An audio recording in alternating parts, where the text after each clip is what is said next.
Toby's Tightrope. The manager spoke to Mavis severely. "You are a very naughty engine. You have no business to go jauntering down Toby's line instead of doing your work up here." "It's that Toby," protested Mavis. "He's a fussbot. Toby has forgotten more about trucks than you ever will know. You will put the trucks where he wants them and nowhere else." "But there are no buts," said the manager sternly.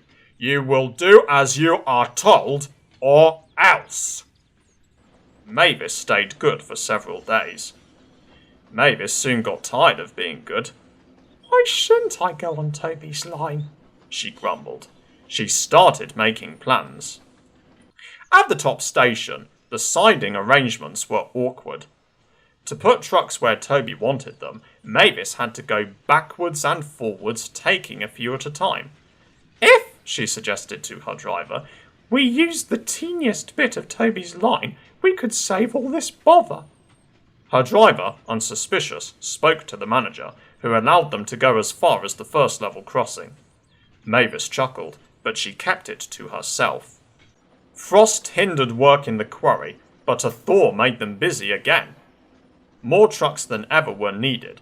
Some trains were so long that Mavis had to go beyond the level crossing. This gave her ideas, and a chance to go further down the line without it seeming her fault. "Can you keep a secret?" she asked the trucks. Yes, they chattered. "Will you bump me at the level crossing and tell no one I asked you?" The trucks were delighted and promised.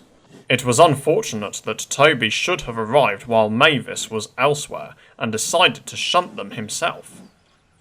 They reached the level crossing and Toby's brakes came on. This was the signal for the trucks. On! They yelled, giving him a fearful bump.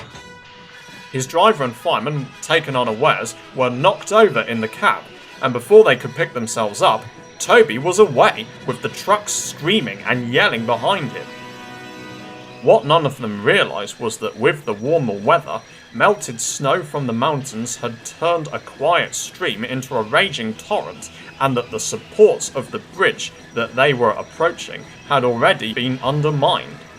Toby and his driver saw it together. The bridge vanished before their eyes, leaving rails like tightropes stretched across the gap. "Peep, peep, peep!"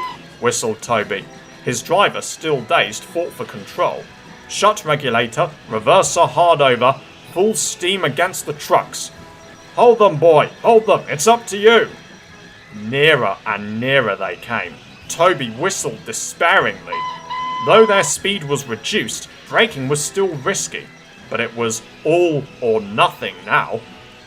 The driver braked hard.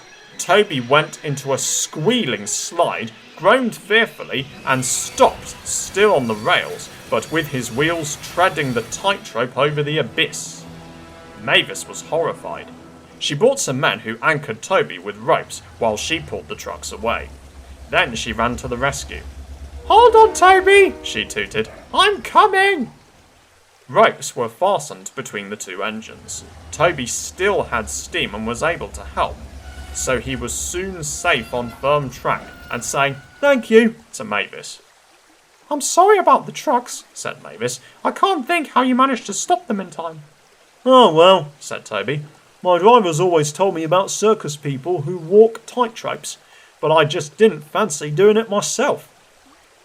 The Fat Controller thanked the manager and his men for rescuing Toby from his tightrope. "A very smart piece of work," he said. "Mavis did well too, I hear." Mavis looked ashamed. "It was my fault about those trucks, sir," she faltered. "I didn't know. But if I could—" "Could what?" smiled the Fat Controller. "Come down the line sometime, sir.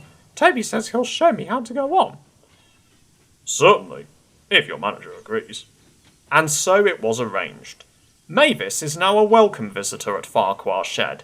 She is still young and still makes mistakes, but she is never too proud to ask Toby, who always helps her to put things right.